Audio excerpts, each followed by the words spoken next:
우리가 읽은 이 하박국서는 하박국이라는 선지자가 기록한 선지서입니다. 이 하박국서는 선지자의 질문과 또 하나님의 응답, 그리고 그 응답을 들은 선지자의 기도, 이렇게 이루어져 있습니다.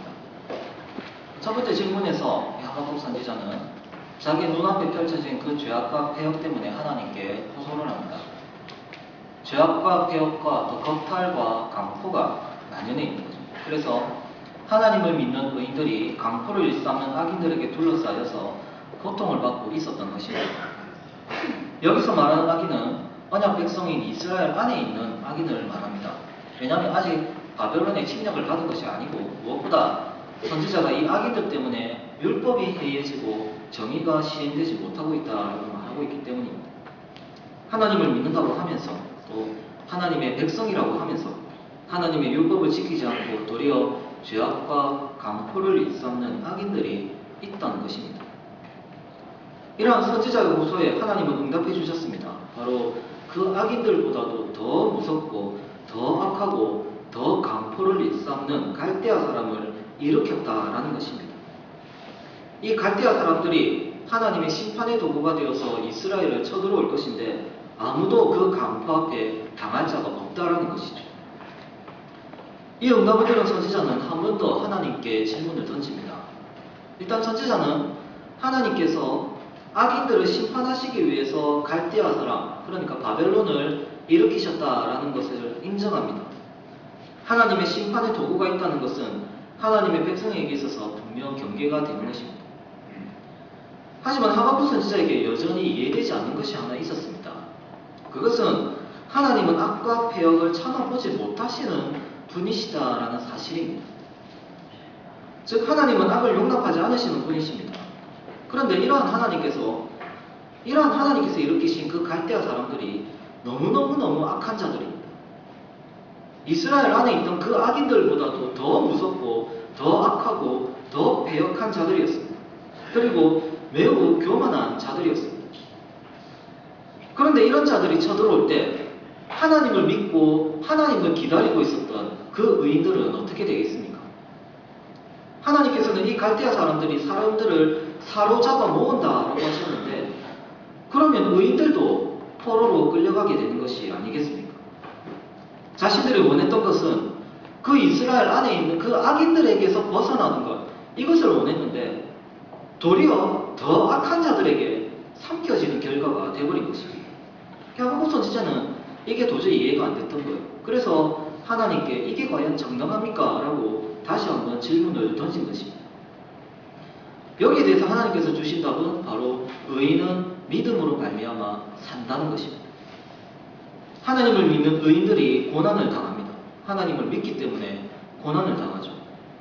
하지만 결국 마지막에 사는 것은 그 의인을 괴롭히는 악인이 아니라 하나님을 믿는 의인입니다. 바벨론이 쳐들어올 때 의인들도 고통을 당할 것입니다. 바벨론 군대가 믿음을 지킨 의인들만 따로 모아서 보호하고 악인들만 심판하지는 않는다는 것입니다. 그러나 그러한 고통 중에서도 하나님은 의인들을 보호하시고 그들을 기억하시고 그들을 구원하신다는 것입니다. 의인들이 만약 죽임을 당한다면 하나님은 영생으로 구원하실 것입니다. 의인들이 포로로 끌려간다면 하나님께서 그들과 함께 하실 것입니다. 그리고 언젠가 그들을 회복시켜 주실 것입니다. 그리고 의인들을 괴롭힌 이스라엘 안의 악인들도 심판받고 의인들을 사로잡았던 바벨론 역시도 그 악함 때문에 심판받을 것입니다. 즉 하나님은 하박국 선지자에게 이것 하나를 확실하게 약속하신 것입니다. 나는 나를 믿고 나를 의지하는 자들을 절대 떠나지 않는다. 절대 그들을 잊지 않는다. 그리고 내 의인들을 건드리는 자들은 내가 절대로 가만두지 않는다.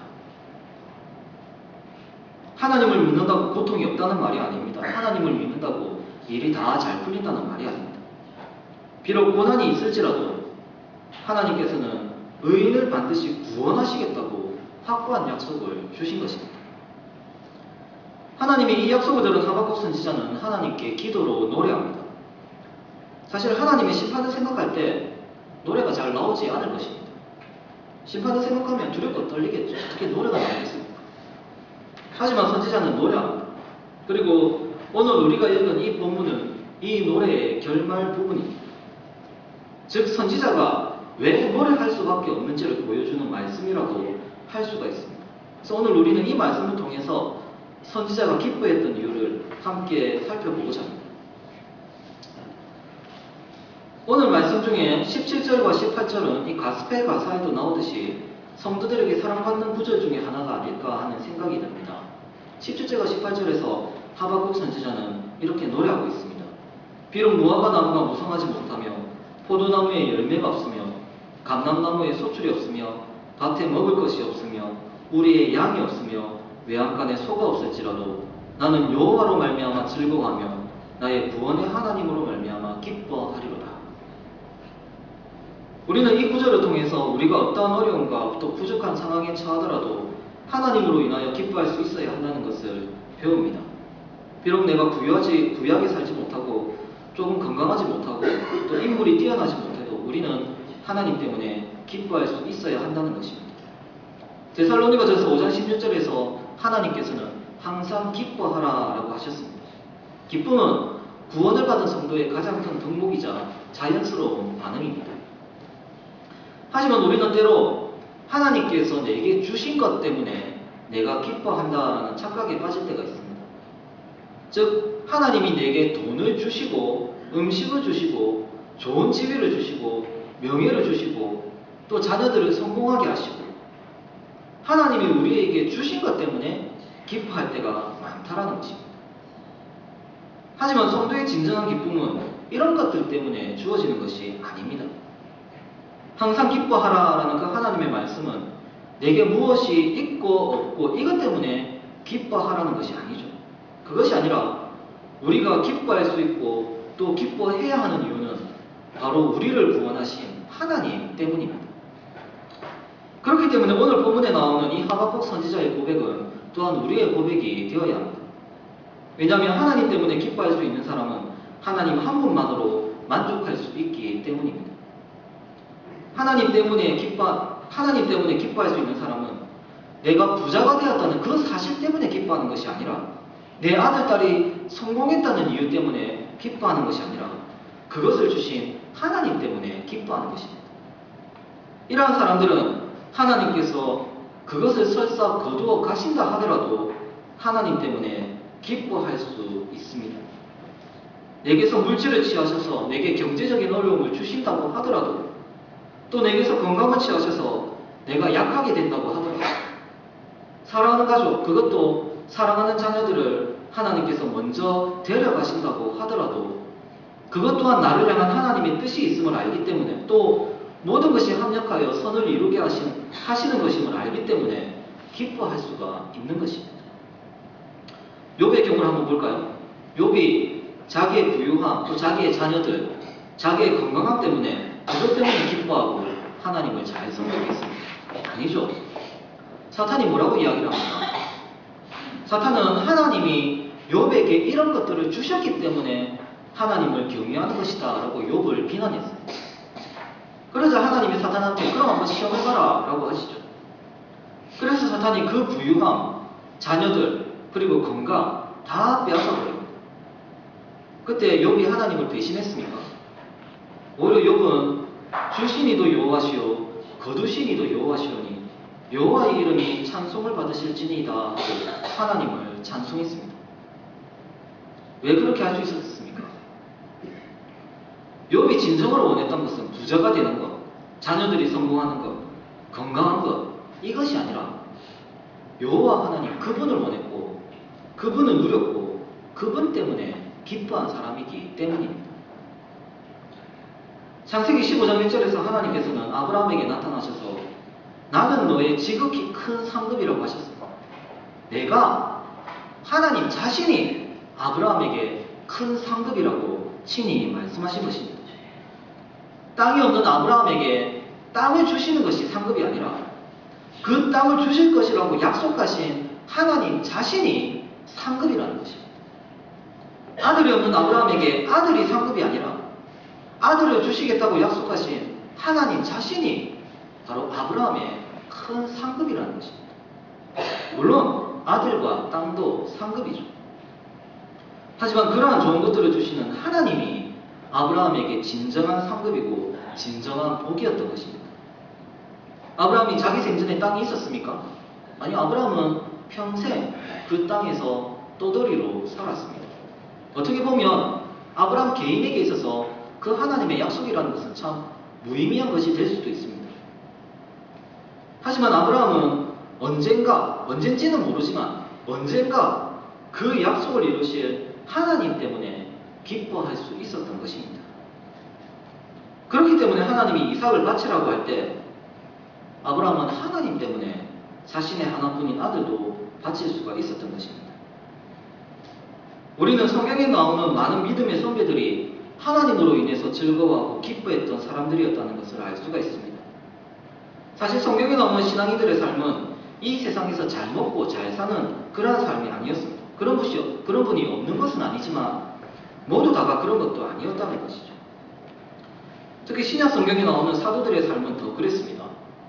사도 베드로와 사도 바울이 신앙생활 열심히 했다고 예수님 잘 믿었다고 잘 먹고 잘 살지 않았습니다. 오히려 그들은 신앙생활을 잘했기 때문에 감옥에 갇히고 돌에 맞고 채찍에 맞고 떠돌이 생활을 해야 했고 결국에 자신의 목숨까지도 내놓아야 했습니다. 하지만 그럼에도 그들은 기뻐했습니다. 사도 바울이 빌립보에서 그렇게 기뻐하라라고 말씀하고 있는데 그 당시 바울은 감옥에 갇혀 있을 때였습니다. 그들이 기뻐할 수 있는 이유는 딴 게 아닙니다. 바로 자신을 구원하신 하나님과 구원을 주시는 예수님의 이름 때문입니다. 사랑하는 성도 여러분, 이 말씀 앞에서 우리는 내가 진짜로 하나님 때문에 기뻐할 수 있는 사람인지 돌아봐야 합니다. 하나님이 좋은 건지 아니면 하나님 믿으면 받게 된다는 그 부스러기들이 좋은 건지 우리 자신을 진지하게 살펴야 합니다. 과연 하나님께서 내가 가진 좋은 것들을 걷어가신다고 해도 내가 가지고 있는 가장 귀한 것들을 하나님께서 취하신다고 해도 나는 욥처럼 하박국처럼 바울처럼 그리고 예수님처럼 하나님 때문에 기뻐하고 하나님을 찬송할 수 있는 사람인가? 그것을 돌아보시기를 바랍니다. 최악의 상황에서 우리는 과연 나는 여호와로 말미암아 즐거워하며 나의 구원의 하나님으로 말미암아 기뻐하리로다 라고 노래할 수 있습니까? 물론 이것이 얼마나 힘들고 고통스러운 일인지 저도 잘 알고 있습니다. 저도 가난이 뭔지를 잘 압니다. 가난이라는 것을 한번 겪어봤습니다. 그래서 이 경제적인 어려움이라는 것이 사람을 얼마나 비참하게 만드는가 그것을 저도 잘 알고 있습니다. 하지만 그럼에도 성경은 기뻐하고 즐거워하라라고 명령하고 있습니다. 왜냐하면 모든 구원받은 성도들에게 진정한 복은 하나님 자신이기 때문입니다. 세상에 부유한 사람들, 똑똑한 사람들, 높은 지위에 있는 사람들 그런 사람들 많이 있지만 그 사람들 그 중에서도 가지지 못한 것이 바로 우주 만물입니다. 바로 이 천지입니다. 그런데 그러한 천지를 창조하신 하나님을 가진 자가 바로 우리들입니다.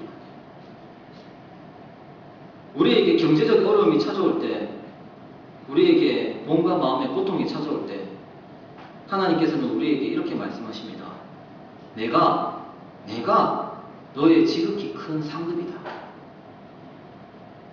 그러므로 하나님 때문에 기뻐하는 사람은 자신이 하나님의 것이 되고 하나님이 내 것이 되었다는 그 이유 하나만으로 기뻐하고 다시 일어설 수가 있는 것입니다. 하박국이 고백한 것처럼 나에게 아무것도 없다고 할지라도 하나님 때문에 기뻐하고 하나님 때문에 뛰놀고 하나님 때문에 다시 일어설 수 있는 것입니다. 하나님으로 인해서 기뻐하는 모든 성도인들이 다 되시기를 바랍니다. 두 번째로 오늘 본문은 나 개인에 대한 말씀으로 보는 것뿐만 아니라 교회적인 말씀으로도 우리가 봐야 합니다. 저번 설교에서 간단하게 말씀드렸듯이 오늘 본문은 이 하박국서라는 큰 문맥에서 살펴봐야 하는데요. 문맥을 통해서 살펴볼 때 단순히 하박국 자신의 개인에 대한 이야기는 아니라는 것을 알 수가 있습니다. 즉 하박국 선지자는 바벨론 군대가 쳐들어와서 이스라엘이 멸망하고 그 땅이 황폐해질 것이라는 하나님의 예언 가운데서 이 노래를 부르고 있는 것입니다. 특히 무화과나무, 포도나무, 감람나무 등은 하나님의 언약 백성인 이스라엘에 대한 상징적인 표현으로 잘 나타납니다. 우리도 알게 모르게 그런 상징적인 표현들을 많이 쓰죠. 무궁화 하면 우리나라를 상징하고, 또 확실한 건 아닙니다만은 왠지 모르게 벚꽃 하면은 일본이라는 나라를 상징 그렇게 하죠. 그런 것처럼 무화과나무, 포도나무, 감람나무 같은 식물은 이스라엘에 대한 상징으로 자주 사용된다라는 것입니다.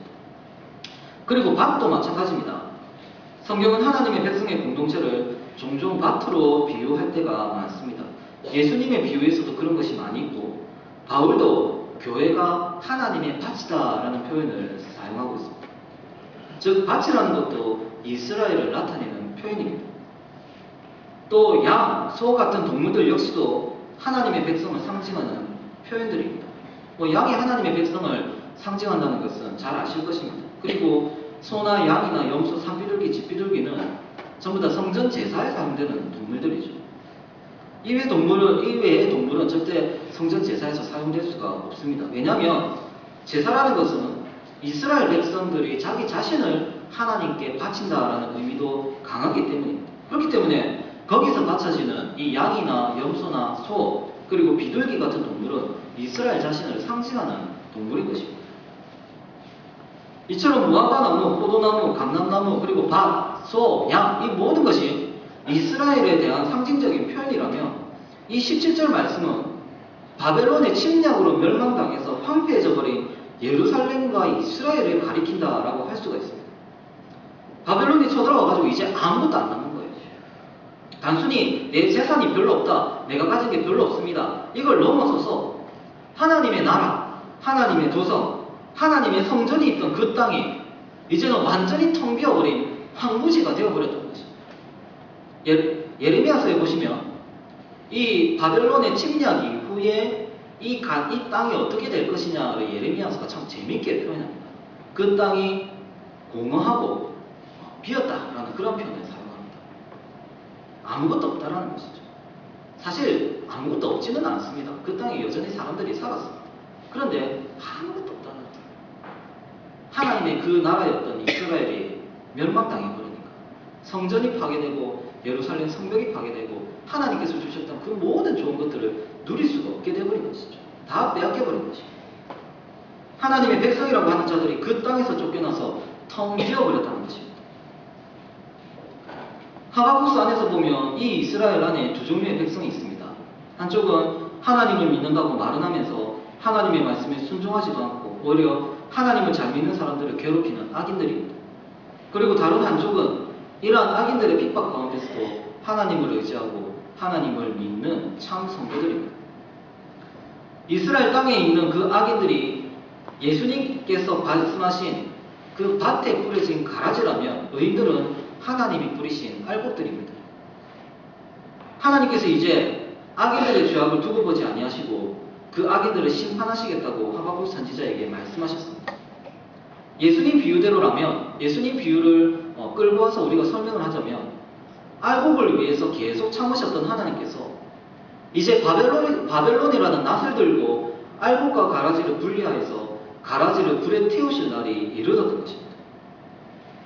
하지만 이러한 하나님의 심판은 하나님을 믿는 성도들에게도 무서운 것입니다. 그래서 16절에서 하박국 선지자도 그 무서움을 이렇게 표현하고 있습니다. 내가 들었으므로 내 창자가 흔들렸고 그 목소리로 말미암아 내 입술이 떨려도다. 무리가 우리를 치러 올라오는 환난 날을 내가 기다림으로 썩이는 것이 내 뼈에 들어왔으며 내 몸은 내 처소에서 떨리는도다. 무섭다는 거죠. 두렵다는 거죠. 하지만 곧이어서 하박국 선지자는 그러한 두려움 가운데서도 의인들은 그 믿음으로 말미암아 살 것이라는 그 하나님의 약속을 의지하여서 기뻐하고 즐거워합니다. 비록 이스라엘이 황폐하게 되고 그 아름답던 예루살렘 성전이 불타 없어지고 예루살렘 성벽이 허물어진다고 하더라도 하나님을 믿는 의인들이 들어갈 것은 불타는 심판이 아니라 구원의 자리이기 때문에 그 구원의 하나님으로 인해서 기뻐한다라는 것입니다. 추수꾼의 낫은 알곡과 가라지 모두를 뵙니다. 하나님의 심판은 모두에게 임하는 것 같습니다. 하지만 알곡은 불구덩이로 들어가는 것이 아니라 알곡을 위해서 마련된 곡간으로 들어갈 것이기 때문에 하박국은 기뻐할 수 있었던 것입니다. 그리고 언젠가 참 성도들의 힘이 되신 하나님께서 그들의 발을 사슴과 같게 하사 높은 곳에서 뛰놀게 하시듯이 이스라엘을 회복시키실 것입니다. 사랑하는 성도 여러분, 이 땅에 있는 교회 안에도 두 종류의 백성들이 있습니다. 한 종류는 예수님을 믿는다고 말은 하면서 실상 믿지 않는 사람들입니다. 그리고 다른 한 종류는 정말로 예수님을 믿는 참 믿음을 가진 성도들입니다. 너무 잔인하고 너무 이분법적으로 나눈다고 생각하십니까? 하지만 이것은 예수님께서도 말씀하셨고 모든 시대의 교회에서 볼 수 있는 현상입니다. 그리고 지금도 마찬가지입니다. 예수님께서 분명히 말씀하셨습니다. 나더러 주여 주여 하는 자마다 다 천국에 들어갈 것이 아니다. 예수님께서 분명하게 말씀하셨습니다. 좁은 문으로 들어가는 자는 그 수가 적다. 예수님의 이름으로 능력을 행하고 예수님의 이름으로 귀신을 쫓아내고 예수님의 이름으로 수많은 기적을 행하던 자들이 천국에 못 들어간다는 것입니다. 예수 믿는 자들 중에서 예수 잘 믿는 것처럼 보이는 사람들 중에서도 천국 못 들어가는 자들이 분명 있다는 것입니다. 하나님께서 언젠가 이 시대의 교회 성도들을 분리하실 것입니다.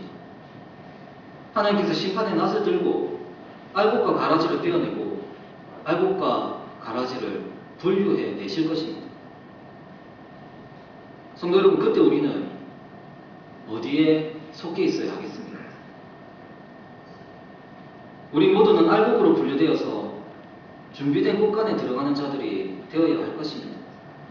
알곡이 되어야지 가라지가 되어서 불타는 심판으로 들어가서는 안 될 것입니다. 혹 내가 예수 믿는다고 입으로 고백도 했고 또 교회도 나오니까 나는 무조건 천국에 들어갈 것이라고 생각하는 분들이 계시다면 두려운 마음으로 자신을 돌아보셔야 합니다. 그래서 자신의 죄를 더욱더 회개하고 하나님의 말씀에 순종하는 삶을 삶으로써 자신이 참 믿음을 가진 자라는 것을 증거하셔야 합니다. 성도 여러분, 우리 모두는 알곡이 되어야 합니다. 참 믿음을 가진 성도들은 그 어떤 무서운 심판이 닥친다고 하더라도 우리 교회에 어떤 일들이 벌어진다고 하더라도 무서워하거나 두려워할 필요가 없습니다. 도리어 우리는 설사 우리 교회에 힘든 일이 벌어진다고 하더라도 기뻐하고 즐거워해야 합니다. 왜냐하면 하나님께서는 참 믿음을 가진 성도들과 이 땅의 참된 교회를 절대 버리시지 않기 때문입니다. 하나님께서는 참 믿음을 가진 성도들, 이 땅 위에 알곡과 같은 성도들을 절대 버리지 아니하시고 무서운 심판 가운데서도 지키시고 보존하실 것입니다. 그리고 언젠가 그들을 회복시켜서 저 천국의 기쁨 가운데 안식하며 뛰어다니게 하실 것입니다. 이 하나님의 약속을 굳게 믿으시길 바랍니다. 그리고 참 알곡과 같은 성도로서 살아가는 제5영도교회와 모든 성도님들이 다 되시기를 바랍니다. 아멘. 말씀을 생각하면서 우리 다 같이 기도하는 시간 가지도록 하겠습니다. 사랑하는 성도 여러분, 우리는 정말로 하나님 때문에 기뻐하는 자입니까? 하나님 믿기 때문에 주어지는 부스러기가 아니라 하나님 때문에 기뻐하고 하나님 때문에 즐거워할 수 있는 사람입니까? 그 하나님을 믿는 참 알곡입니다. 우리 자신을 돌아보면서 그러한 사람이 되게 해달라고, 하나님 때문에 기뻐하는 우리의 삶이 되게 해달라고 이 시간 다 같이 기도하기를 바랍니다. 기도하겠습니다.